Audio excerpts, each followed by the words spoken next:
During an active threat scenario, well, it's all hands on deck for Temple Fire and the multiple local and state law enforcement agencies on the scene as the incident unfolds. All of those agencies of law enforcement, fire, and EMS, they were actually on hand for active threat training, which is going on this week for a mock mass casualty event, solidifying their roles and communication for something if something were real to occur. The Texas Today reporter Mike Rogers joins us in studio with more on what the training entailed. Good morning to you, Mike. Yeah, good morning, guys. In yesterday's active threat scenario training, multiple victims were injured inside of a school. The response beginning with law enforcement neutralizing the threat, Temple Fire extracting the victims and carrying them to safety, EMS loading them into the ambulance to be taken in for treatment, and dispatch coordinating what had been called in and when ambulances would be on scene to help.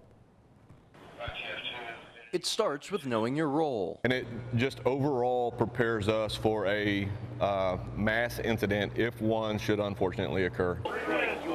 The mass casualty training taking place at a school across the street from Temple Fire Station 8. Temple Fire Public Information Officer Santos Soto says each agency from law enforcement to fire, EMS, and dispatch play a critical role in saving life. When we start kind of talking about our trainings and realize that there might be some room to work on something, that's when we really start hammering it home. Law enforcement neutralizes the threat. Fire carries victims of all severities of injuries to the ambulance for EMS transport, and their wounds are assessed. We would want to maintain, number one, our safety and the safety of our trucks so that we can transport patients. The next priority is to make sure that we don't overwhelm any local facilities or faraway facilities.